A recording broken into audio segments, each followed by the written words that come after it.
that's pretty dominant market share in any industry, right? I mean, that's, it's not Google ad business dominant, but it's a pretty dominant market share in any industry.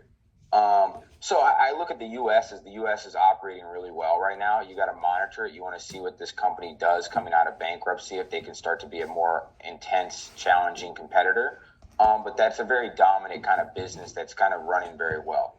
Their international market share is much smaller. I mean, it could be even single digits in certain countries, maybe even low single digits. So there's an opportunity to improve the European business, broaden the product portfolio in Europe, to really grow with the kind of growing Asia marketplace. That, it's been shown that, certain Asian countries like U.S. branded items. So there's opportunities there internationally, I think, is where there is. Now, this isn't the first time that Tempur has pitched that. The international business has been kind of start and go, where a couple different teams have taken a stab at growing it, and they haven't been as successful as maybe the investor community would hope. This is really the first go here in 2023 for this team that's been in place since 2015, 2016, to really go at it with full force. They were going to do it back in 2020 and 2021. COVID hit, so they delayed it.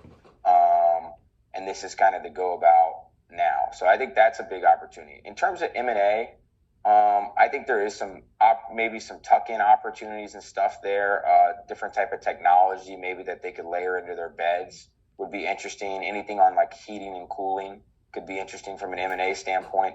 I don't think there is a big M&A opportunity for them buying the primary competitor that's in bankruptcy right now. There'd just be too much overlap in the brands, and it wouldn't be very complementary in terms of price points. They already got a good brand in Sealy that is 2,000 and below. So they don't really need another 2,000 below brand. So yeah, I would look more probably internationally for the real growth. The U.S. should grow in line kind of with industry GDP growth plus a little pricing, and then continue to kind of shift the business more into profitable channels like DTC and some stuff like that, direct to consumer. Related to that question, are there any major capital expenditures that they're undertaking upcoming?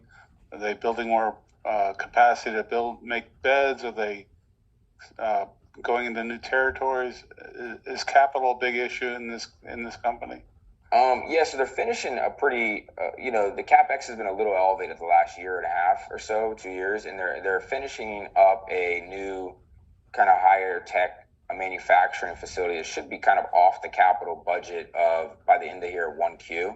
So you should see CapEx return back to more normal levels, which is not super intense in the bedding industry. The bedding industry, and the reason private equity guys have always kind of been in and out of the industry depending on different cycles. And Tempur used to be owned by PE. You saw Serta Simmons is owned by PE. Mattress Firm was owned by private equity at times. It's because it generates really good cash flow. You have a very, one of the things that the students should study is you have a very interesting working capital cycle, where the retailers at times even have negative working capital. Somebody pays for their bed on their American Express, they get paid in 2 to 3 days, and they pay the supplier in 30 days. So it generates a negative cash working capital cycle, which is very favorable. The manufacturers are maybe not quite as strong as that, but it still generates a ton of cash. So in cash flow from operations should be improving next year because inventory should go back to source. CapEx should come down a little bit, some things like that. Thank you very much. Jeff, I'll turn it over to you for a few questions. Okay, great. Hello, Bobby. Hey there, Jeff. I think, two of the most common terms and topics that the investment community has heard about for the past year and the students have read about and researched is inflation and interest rates.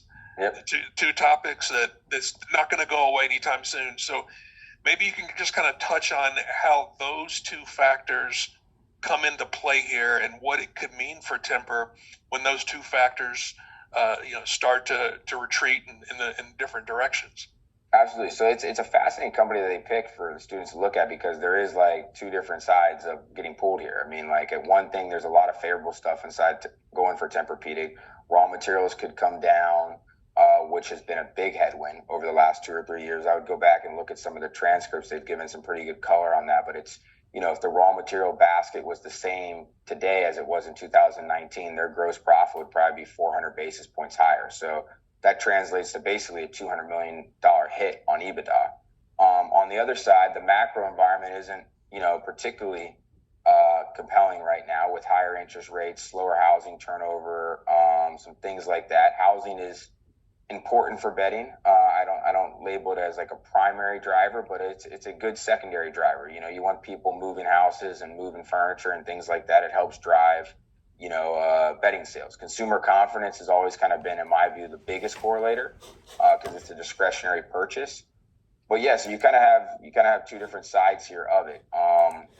If raw material and inflation start to abate, that helps. I mean, they've gotten hit on foam inflation, steel inflation, transportation inflation. They move beds around in the U.S. to different retailer facilities. They import adjustable bases from Asia, so that got hit with the big shipping headwinds. All that abating will help. On the other side, interest rates coming back down for mortgages could spur better housing activity if that happens. I think we're a little far from the Fed cutting personally, but if that was to happen, that would only help. But that's probably a 2024 potential is when they would actually cut. I think what people are hoping for now is just more of a pause. So yeah, those are kind of the dynamics that kind of taken place there. They have a little adjustable rate debt, so they've had a little bit of hit there. So that's the other side of it too. Okay, and then I want to talk a little bit more about market share and your comments there, because to a lot of people who haven't invested in this industry or shop or been a big shopper in this segment of retail, they may say, to you, a mattress is a mattress.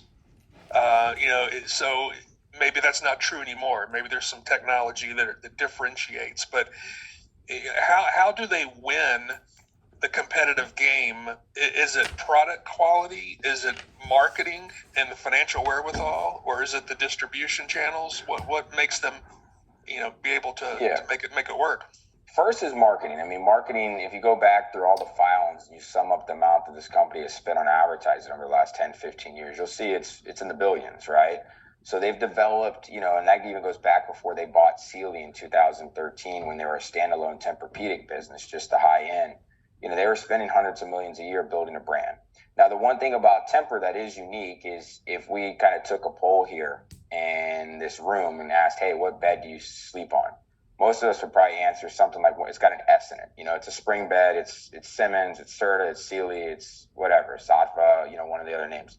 If you slept on a Tempur just because it's a memory foam bed, you know that you sleep on a Tempur. So it does create that brand value because it feels different. So that's on their Tempur-Pedic side. On their Sealy side, it's much more kind of, it's a much more tougher business because, there's a lot of brands out there. It's lower price point. The margins aren't quite as good. The way they've won that business is they've taken advantage of the primary competitor struggling. The primary competitor has been over-levered. They've had to pull out R&D in the product. They haven't been able to deliver efficiently to retailers. Sealy's kind of been able to take advantage of that, where if, hey, the retailer wants a $1,200 bed on its floor, Sealy's bed looks good, Serta's bed looks really kind of the same. It's a white bed, but one can't get it to me in time and they're messing up deliveries and stuff. That's a big deal. And then one's been taken out, pulling out quality of the product, trying to save margins. That's a big deal. So they've gone about it a couple of different ways. But on the high end, it's really branding and kind of building that brand, And then they have the unique aspect that when you lay on that bed, you might hate it, I might love it, but we both agreed it would feel different than a spring bed. It just feels different, and that helps them create that brand. Gotcha. And then one more question, and Chris, maybe we open it up to see if the students have any questions. But I wanted to ask, so what do you think led to the analyst community reducing their fourth quarter financial estimates and their 2023 estimates, but yet the stock has risen about 50% over the past 4 months? What do you think's behind that disconnect there?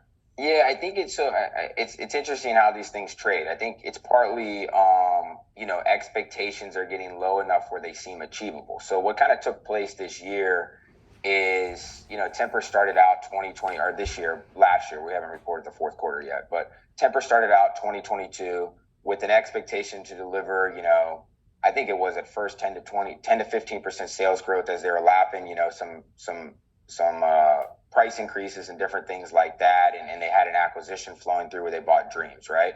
The analyst community usually the sell side will usually set up pretty close to that if a company's pointing you that way. And then the buy side investors kind of take their view, whether they think that's overly aggressive or, not aggressive enough. And as the macro kind of deteriorated, what really seemed like was, hey, there's more and more risk that what their original plan was too aggressive. So the stock sells off. What happened kind of, call it, in the summer, late summer, and the fall was it appeared, the industry, while terrible, started to stabilize. So really bad on a year-over-year basis still, but not getting worse, which is the first step that investors like to see. It's not decelerating, right? Not a further and further decline. So 3Q in the industry, 3Q 22 got a little bit better than 2Q. And then 4Q, we haven't seen yet, but at least the commentary is it's kind of about the same as 3Q, maybe a tad worse, maybe a tad better. Really hasn't changed drastically. Mix that with the fact that, okay, people start to update their models. The buy side communities probably start to deem, okay, hey, look, the expectations now are more reasonable. The industry is not getting worse. It's still not great by any means. Fourth quarter industry betting sales were down probably 8 to 10% in our estimate, high single digits in our estimate. So that's not robust by any means of the imagination, but it's not getting worse. So that's the first step to stabilizing. The stock's been, hit really hard this year, and it starts to recover. I think the other thing that's led over the last 2 or 3 weeks or last month and a half has been this potential news on Curtis Simmons filing bankruptcy. And, what people like about that, investors like about that is like, okay, we can maybe get the macro wrong, but if they're one of their primary competitors goes out in 2023, they can grab some of that volume to help offset any macro headwinds from the economy. So I think all that's been a combination. They came out at their third quarter and they were a little bit more cautious, which caused us, the street, the sell side community, to lower their estimates. So that kind of goes to make the bar a little bit easier to achieve. And I think all that's kind of played into it.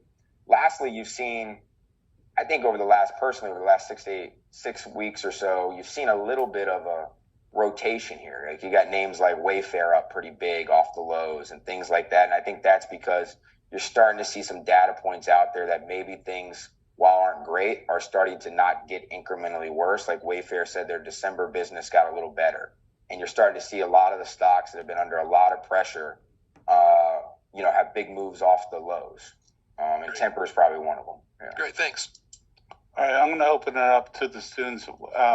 If you will identify your school in the chat, I'll just go by the people that I'll rotate around the chat, people that identified themselves in the chat. So Daisy, do you have a question for Bobby? Hello, yes. I'm Daisy. I am representing the IUS team, and we wanted to inquire about the future of stock buybacks. Mm-hmm. Yeah, for Temper or for the industry itself, or just for companies in general? For Temper? For Temper. Yeah. So I personally, our view is that unless they do some big M&A where leverage goes up and, then there's covenants built into usually when that happens against buying back stock until you get back to a certain leverage ratio. Excluding that, they're going to use ongoing cash flow for a combination of dividends and buybacks. I think they will modestly grow the dividend and they will look at buying back, mid-single digit percentage of their float, maybe even if not more, a year. The business has the luxury that even in not great times, it's going to generate probably okay free cash flow. And in really good times, it's going to generate great free cash flow. On a, $1 billion of EBITDA, the CapEx normally is lower than it is. It's probably in the 150 to 200 million range. It will generate a lot of free cash flow, and that's going to be used for a combo of those two things. Daisy, do you have a follow-up or another question? I do not have a follow-up or a follow-up question at this time. All right, thank you. Alex, do you have a question for Bob? I do not have one at this time, thank you. All right. Aaron, how about you? You're up. Do you have a question? Yes, I would like to ask a question. I'm representing the U of L team. And first, thank you, Bobby, for joining us. We really appreciate it. I wanted to kind of delve into some more of the consumer confidence you had spoke on. Do we see this increase in confidence from kind of Temper side, or are we seeing kind of this new innovative technology coming through? Are we seeing more kind of consumer knowledge about the betting industry? becoming more prevalent. So I was wondering if you can kind of speak on some of this consumer confidence that you were talking about. Thanks. Yeah, so there's really kind of two ways to look at it. I mean, there's the general level of consumer confidence in the U.S. economy, right? And that's the University of Michigan survey, and there's a couple other consumer sentiment surveys out there for just general consumer confidence. That ultimately is kind of when consumers are feeling good, they spend on discretionary purchases, things that are not necessarily needed but are nice. And when they're not feeling good, they kind of tighten up. And that's what we've seen this year is as consumer confidence has been under pressure, you've seen a lot of companies report that the discretionary side of their business is not doing as well. Like look at Walmart, for example. Their grocery business is doing really well. Their electronics business is not doing quite as well. It's a great example of kind of what's been happening. Temper is really a discretionary product. I mean, if you get laid off, you can sleep on your bed, even if it's kind of old for another year or two. So it's a discretionary product. So that improving would help the business. If the economy ends up not going into recession here in the first half of 2023 and ends up having a soft landing and consumers get more confident in the outlook, that would help temper because they would probably shift funds back to buying more discretionary items. The other way to your question is, have consumers become more interested in the product, in the category maybe? I don't necessarily know I'd say they're more interested in bedding. It's still a relatively boring category. Nobody enjoys going to the mattress store to buy a bed probably.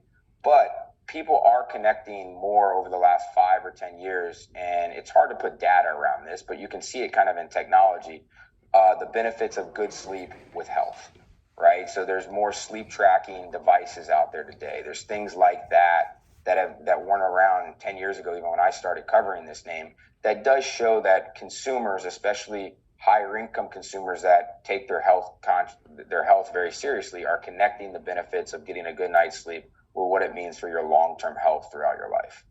And that will, if that trend continues, that allows companies to be able to try to drive higher price because they could pitch new innovation, new tracking ability, improve your sleep, whatever you might want to do, and be able to, in essence, justify charging a higher price for a bed. Aaron, do you have a follow-up question or another question? Thank you, Bobby. I think that's it for now. Absolutely. Thank you very much. Does anybody else have any additional questions? Yeah, hey Bobby, can I hop in here real quick? Sure. Yep, go ahead. So you referenced growth of Timber Sealy as being largely international. I read from their 10K that their international business profit margin fell 280 basis points, and their domestic only fell 110. And then I also know that they're focusing through some acquisitions on catering towards those lower margins. How do you see that affecting that growth? Yeah, I think they're international if they're successful in the strategy. So like if you look at where's there a bigger opportunity in the next 5 or 10 years, it's probably international, right? Because they got a lower market share. In order to grow in it, they're probably going to have to broaden their product portfolio from being just very high end that they are there now and a little bit wider to go after more consumers. That most likely will bring down the overall profit margin in the international business. It should increase the overall profit dollars, gross profit and EBIT, operating income per that segment should grow as you do that. But the margins could come under pressure as you kind of widen out your product portfolio. You go a little bit more lower end, or you go in a little bit more private label, whatever kind of the strategy might be. They also acquired a retailer in the UK called Dreams. Dreams came and was a very well-run business, but it operated at kind of a 15 to 16% operating margin, while the pre-international business was closer to 20 before they acquired it. So that mix alone would just drive down the margins a little. So that's probably what you're going to see there, at least in my view. There could be some opportunities to get a little recovery as you get raw materials better. Raw materials have impacted both sides of the business. But that's kind of probably what's going on there. At the U.S., they got a pretty dominant share. I think there's opportunities for them to continue to take share. I mean, they're at 35. Their primary competitor that just filed bankruptcy was even as bad as they've been. They were still $2 billion in wholesale sales, which would translate to about $4 billion in retail and 20% of the industry. So there's still a lot of share out to grab. It's just harder to take share when you're already 35%. It's a lot. Yeah, it's just harder to go up every point. So you think that profit margin that pressure will be offset by the increased growth? that market, right? I don't think the percentage would be offset, but you would end up making more dollars at a lower percentage, right? Which, more EBIT dollars, more EBITDA dollars. I think the market would be all right with that, given, it's a very profitable business already. It's a double-digit operating income business, high double digits EBITDA business, great ROIC. And great cash flow. I think incremental dollar growth would be awarded well. Plus, it's not trading at a super high multiple, which which helps kind of back that. Is that if you got even more incremental dollar growth, it probably would be awarded well. Cool. Thank you. I'll open it up one more time to any questions from anybody. Well, I'll finish with one final question then, Bobby. So what sources, given that the company is a little bit hard to get a hold of, and we all know you have the 10Ks, the 10Qs, the press releases, and are there any industry sources that are available to gather more information, or what ways of gathering more information on this company would you recommend? Sure. So I would look at, you have obviously their presentations. Another company that's public is called Sleep Number. They would have some SNBR, they would have some presentations out on how they view the betting industry. Another public company in the space that's a lot smaller that is also public is Purple, PRPL. They have a presentation or two out and some information on their stuff. Mattress Firm used to be public, and Mattress Firm actually had an S1 filed recently. They pulled it given that the economy's, in the underwriting market's not great. But if you go to the SEC.com and type in Mattress Firm, in the company thing, you'll find their S1, which was from 2021, which has some good industry data in it because they had to come back to the market. So that's also a good spot. A couple of the trade organizations is this, there's like this place called Betting Times, I believe it's called. There's Furniture Today, which is another trade organization that usually has some stuff. The industry organization itself is called ISPA, ISPA, International Sleep Products Association. They have some data out there. You got to pay for it. They might share it given it's a student CFA thing, but the sell-side community subscribes to it, so we subscribe to it. And the other thing that you could look at is there is some, there is some kind of more international kind of literature by just Googling around in some different trade organizations there that publish on it. From there, you are kind of stuck with the transcripts of all the competitors. Temper has a couple good investor decks out as well that kind of unpacks the industry, and you can go back kind of in history there. Try to think what else. For some of the raw materials, you can track, steel costs, you can track oil costs, which goes into foam.